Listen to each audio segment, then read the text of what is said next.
दिक्कालाद्दनवच्छिन्नानन्तचिन्मात्रमूर्तये स्वानुभूते कमानाय नमः शांताय तेजसे। राष्ट्रीय स्वयंसेवक संघ के तृतीय वर्ष का शिक्षा वर्ग समापन समारोह में जिनकी उद्बोधन सुनने के लिए हम यहाँ पर उपस्थित है, वैसे परम पूजनीय डॉक्टर मोहन जी के चरणों में और मंच पर उपासीन सर्वाधिकारी, प्रांत के और महानगर के अधिकारी और सभी वरिष्ठ जनों को वंदन करते हुए इस समारोह में मुख्य रूप से ईशान्य भारत से, बिहार से और तमिलनाडु से आए हुए सभी अतिथियों को और आप सभी लोगों को मेरे हार्दिक प्रणाम।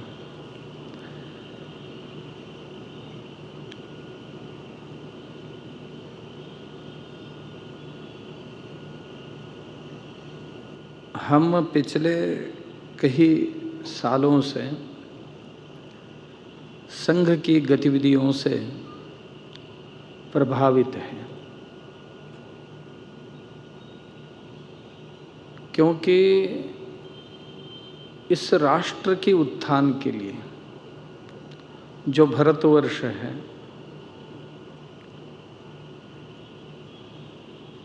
दुनिया में लोक संख्या में सबसे बड़ा और क्षेत्रफल में दुनिया का 7वां राष्ट्र और हमारी भूमि करीब करीब 32,87,000 स्क्वायर किलोमीटर में फैली हुई है,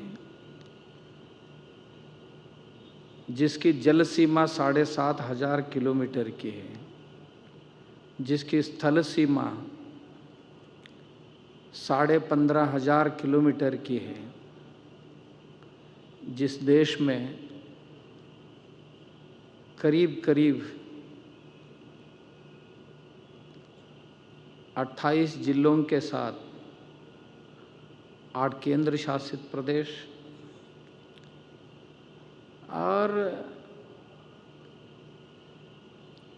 677 के आसपास जिले होते हुए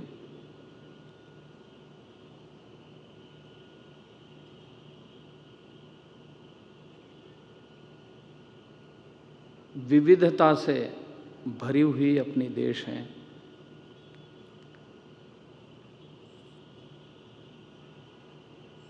आसपास में मित्र से अधिक शत्रुओं से लिप्त हमारी सीमाएं, फिर भी हम सबके साथ मित्रता की हमेशा भाव रखते हैं। ऐसा देश, जिस देश में 127 से भी अधिक एग्रो इको क्लाइमेटिक जोन्स हैं, सारी दुनिया में जो चीज़ें नहीं मिलती है वो सब चीज़ें यहाँ उपलब्ध हैं। इस देश में करीब करीब 22-23 भाषाएं और 450 से भी अधिक बोलियां जिस देश में है, ऐसा देश दुनिया में कहीं नहीं होगा, केवल भारतवर्ष ही हो सकता है।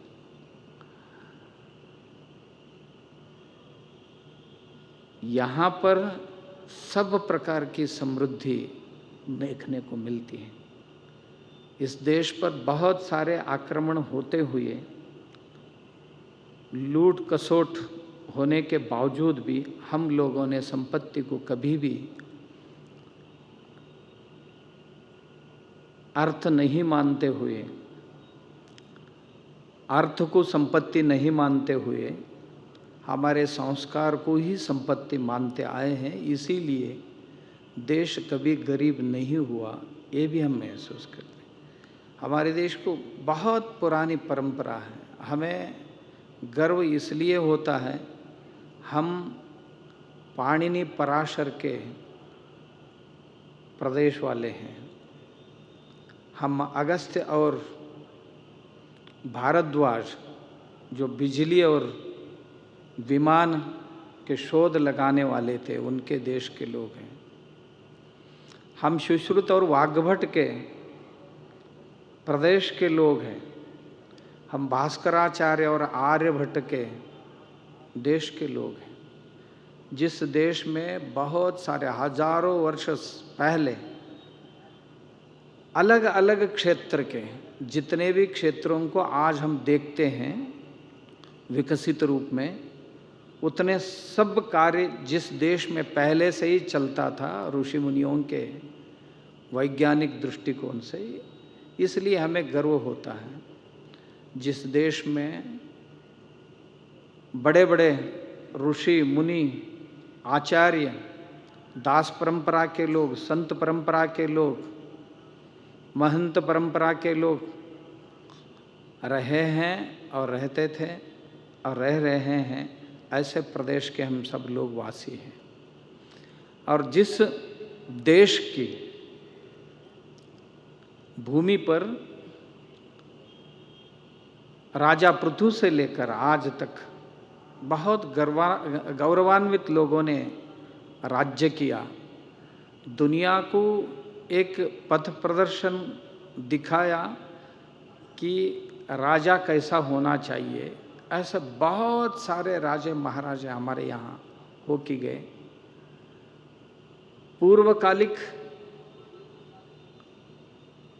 राजा महाराजाओं को तो हम जानते ही हमारे इतिहास में, रामायण महाभारत में, तत्पश्चात भी आधुनिक भारत में भी हम बहुत सारे ऐसे प्रशासकों को देखा है कि जो दुनिया के लिए आदर्श रहे हैं। उसका कारण यही रहे कि भारतीय संस्कृति और सभ्यता का पाठ उनको उस स्थिति में रखे थे। ये जो हमारी विरासत है, सांस्कृतिक विरासत, इस विरासत को दुनिया के बहुत सारे लोगों ने अनुपालन के लिए ग्रहण किया, मगर हमारे देश के हम लोगों ने ही इसको थोड़ा थोड़ा आनाकानी करने लगे। जिसको परंपरा में इतनी सारी नहीं मिल सकती है, वो हमें सब विरासत में, हमारी परंपरा में हमें मिली है। इसलिए हमें गर्व महसूस करना चाहिए। मैं इसलिए यहाँ आया हूँ, हमने जो बिसरी हुई हमारी विरासत है उसको याद करवाना, फिर एक बार देश को जगाना।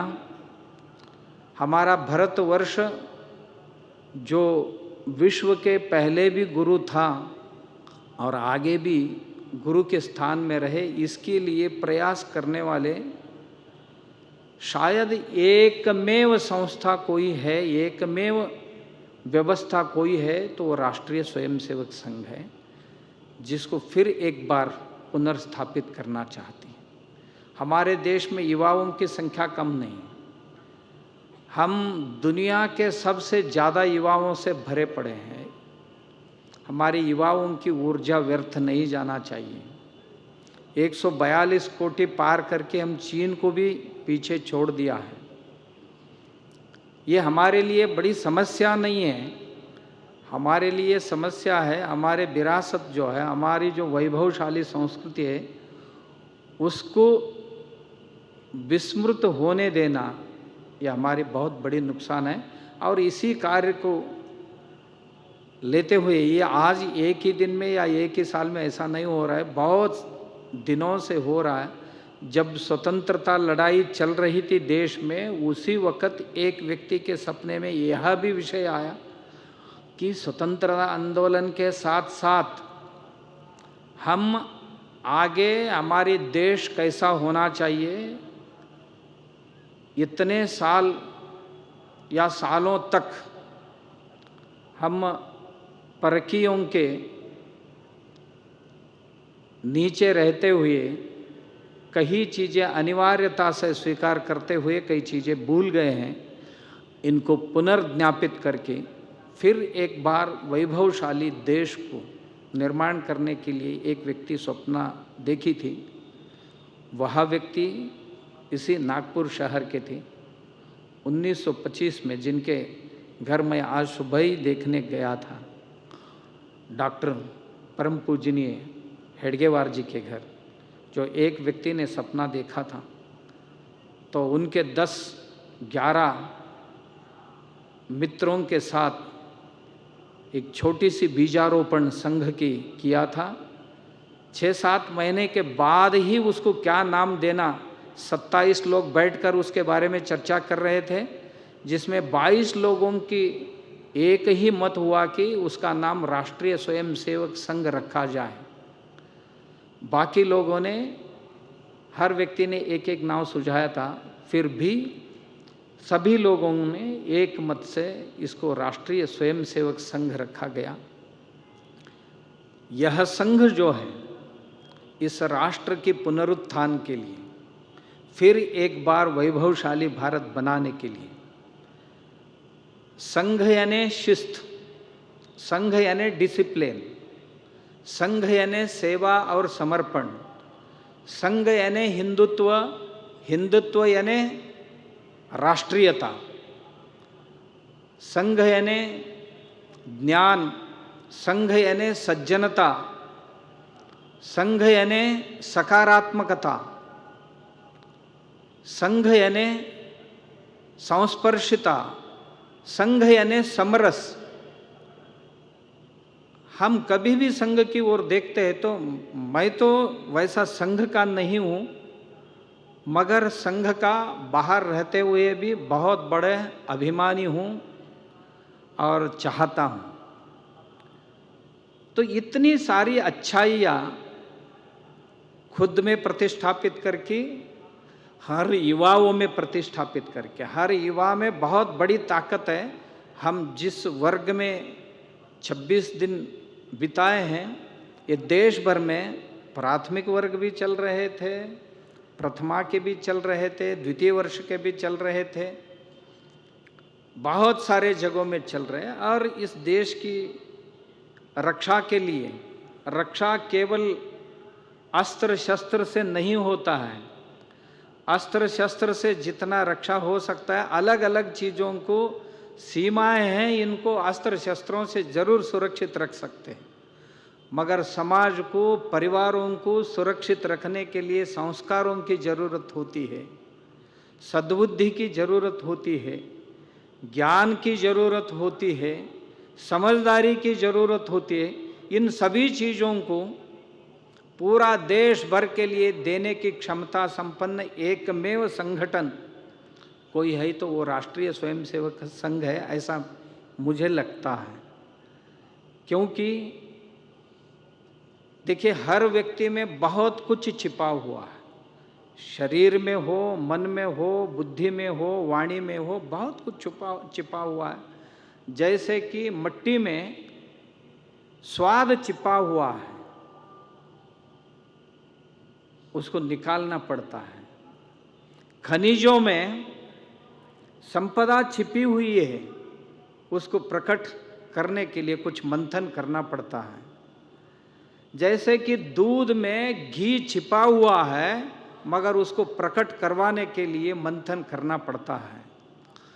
चंदन की पेड़ में सुगंध छिपा हुआ है, ऐसे ही लकड़ी रखने से खुशबू नहीं आएगी, उसकी मंथन करना पड़ता है। वैसे ही हम में बहुत कुछ संभावनाएं छिपे हुए थे, इनको प्रकट करने के लिए मंथन की आवश्यकता थी। वही मंथन है संघ शिक्षा वर्ग।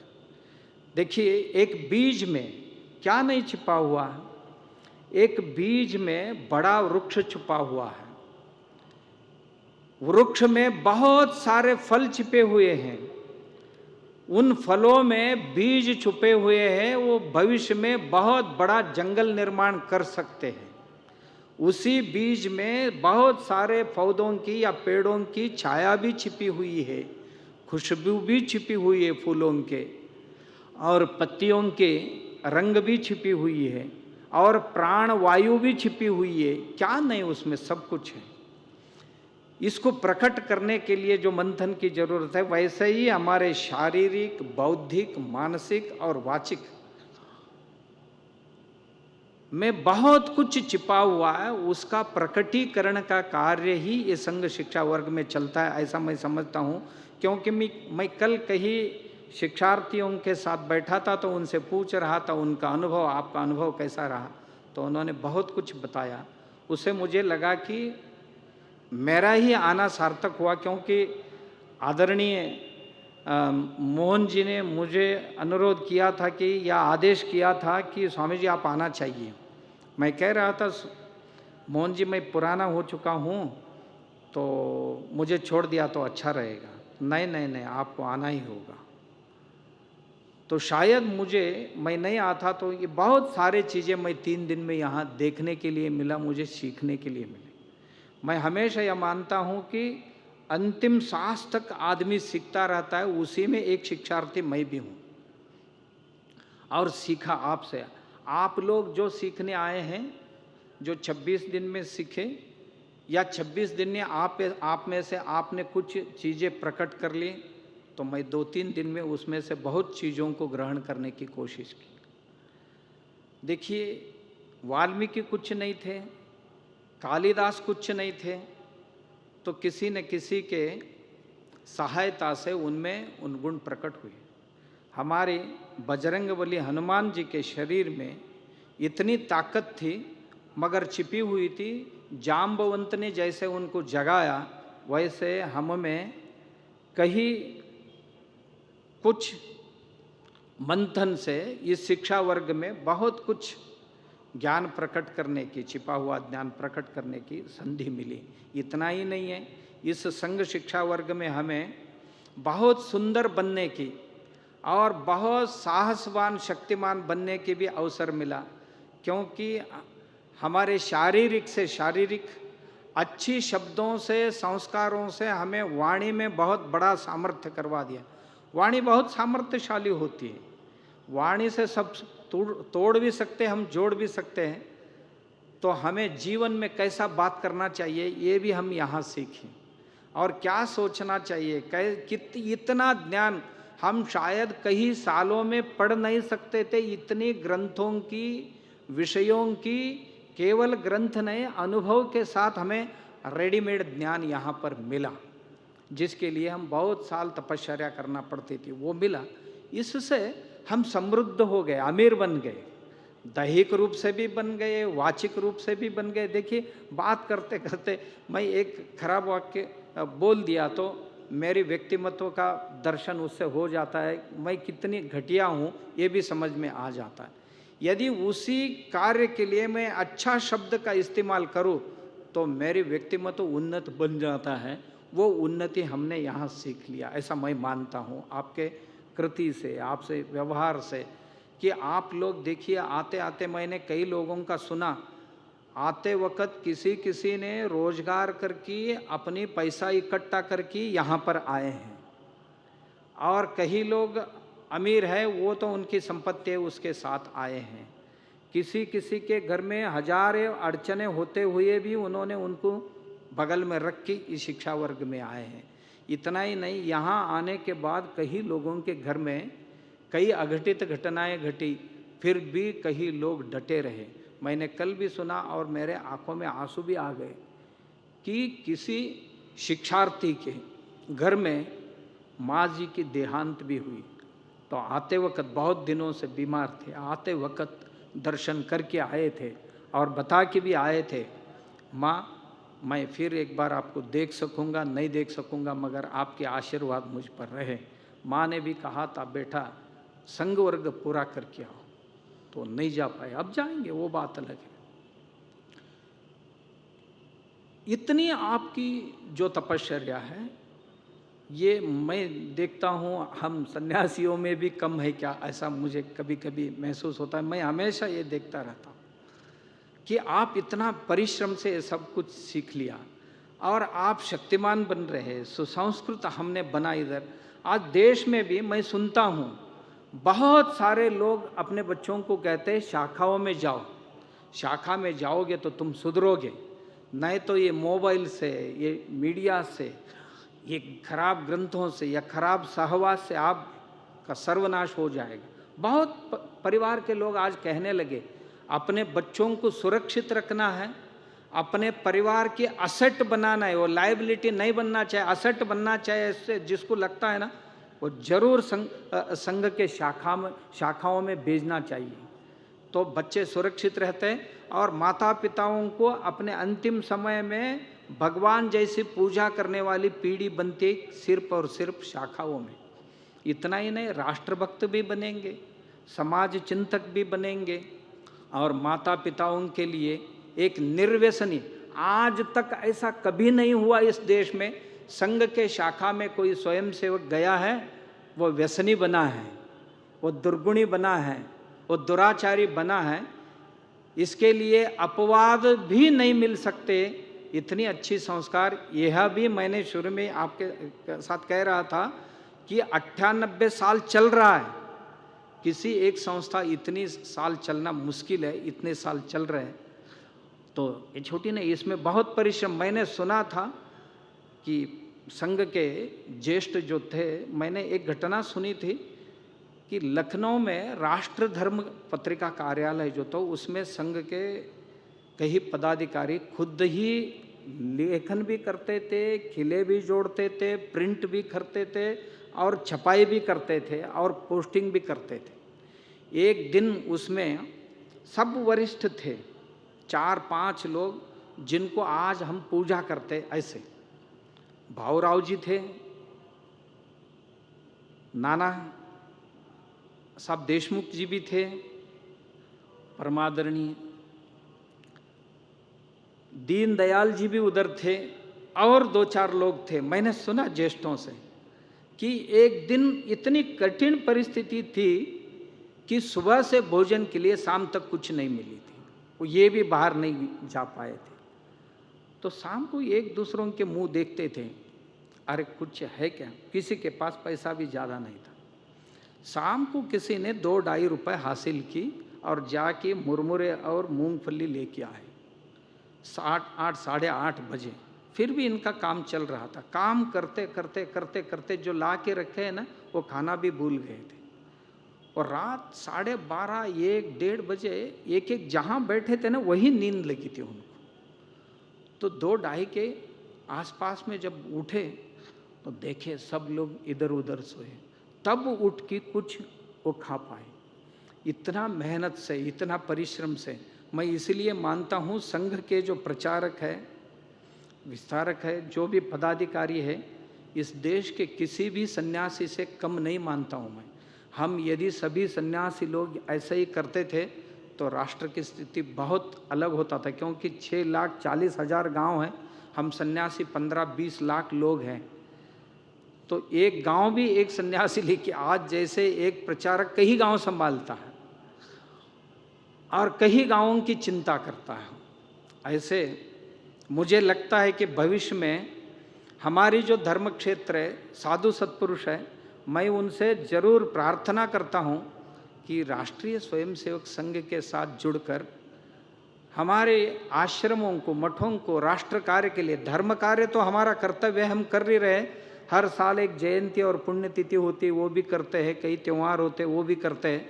हमारे पास बहुत समय है, खाली पड़ा है, तो कीर्तन प्रवचन तो करते रहते हैं। उसके अलावा भी हमारे साथ बहुत कुछ समय पड़ा हुआ है।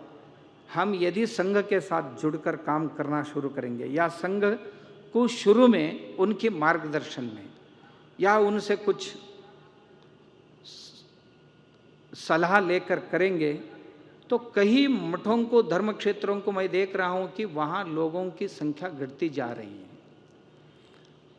कि क्या हम करना चाहिए, लोगों की अपेक्षाएं बदलते हुए उसके साथ हमारी गतिविधियों को भी हम कुछ सुधारने की ज़रूरत है, नई ग्रहण करने की ज़रूरत है।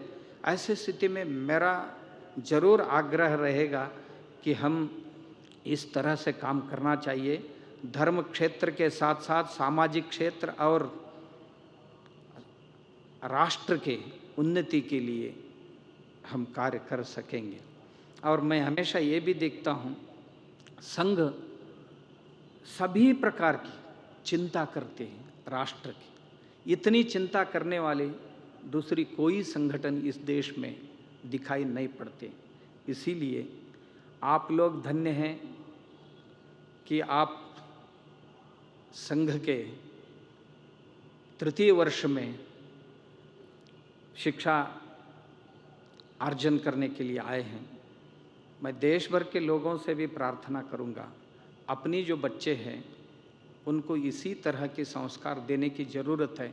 नहीं तो देश में, हमारे देश को बर्बाद करने के लिए विदेशी ताकतें हो या और कहीं हो, अलग अलग व्यसनों के धनी बना रहे हैं। हमारे युवाओं को, बुजुर्गों को धनी बना रहे हैं। अलग अलग प्रकार के व्यसन, किसी को खाने की व्यसन लगा रहे, किसी को पीने की व्यसन लगा रहे, किसी को अपने पूरा समय बर्बाद करके किसी न किसी सोशल मीडिया में रत रहने की लत लगा रहे, छोटे छोटे बच्चों को भी लगा रहे हैं। इसको हम रोक पाएंगे कि नहीं पाएंगे मालूम नहीं है, मगर इस तरह रोक सकते हैं कि अच्छी संस्कार देकर। अच्छी संस्कार देने के लिए संघ एक बहुत बड़ी अच्छी माध्यम है। और हमारी धर्म क्षेत्र के जितने भी आयाम हैं वो सब बड़ी माध्यम हो सकते हैं, उनसे ये हो सकेगा ऐसा मुझे लगता है। तो मैं धन्य हूँ आप सब लोगों से मिलकर,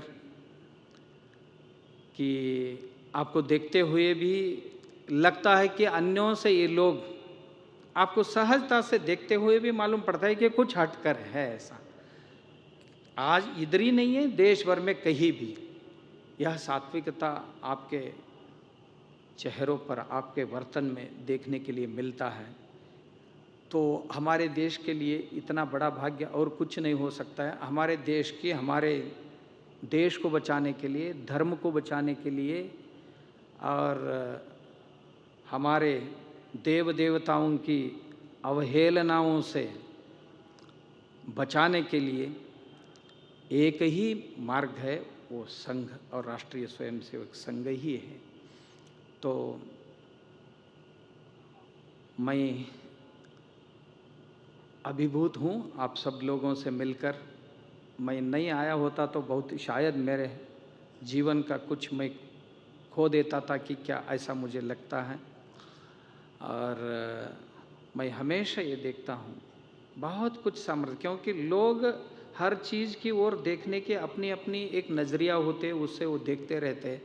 जैसे कि एक साधु नाव में बैठ के नदी पार कर रहा था, उसी वक्त उसमें एक अमीर सेठ भी बैठे थे।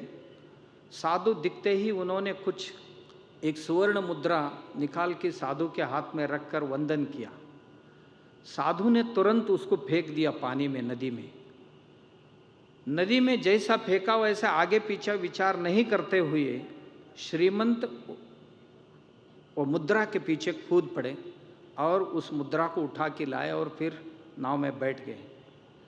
बाद में साधु से पूछा, साधु महाराज आप इस मुद्रा की कीमत जानते हैं? पानी में फेंक दिया आपने। हाँ जानता हूँ, कितना है, क्या है? उन्होंने कहा आपको खुदवाने के लिए जितनी ताकत होता है उतना ही उसका कीमत है। आपने पानी में कूद लिया ना, आपको खुदवाने के लिए जितना चाहिए उतना ही उसमें है।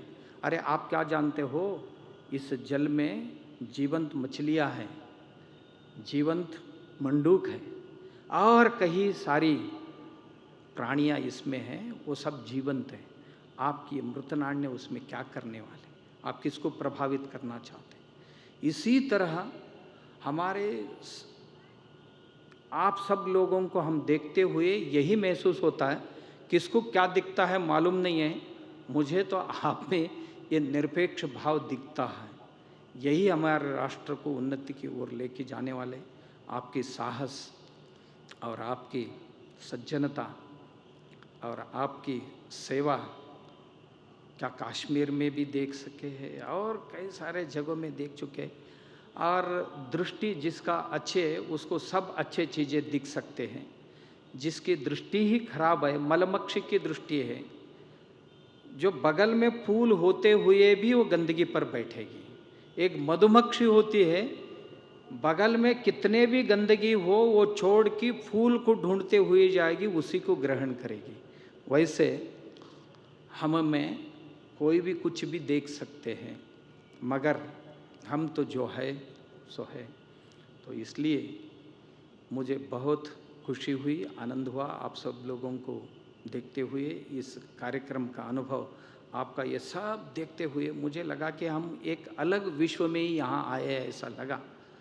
तो इस अवकाश देने के लिए मैं आदरणीय सरसंघ चालक जी को और हमारे सब वरिष्ठ गणों को विनम्र अभिवादन भी करता हूँ। और एक और भी मेरा मकसद था कि इसी बहाने आदरणीय सरसंघ चालक मोहन जी का उद्बोधन भी सुनने के लिए मिलेगा, जिसके लिए आप सब लोग आतुर हैं। उसके लिए मार्ग प्रशस्त करते हुए, और मेरी भी उत्सुकता है उद्बोधन सुनने के लिए। नमस्कार।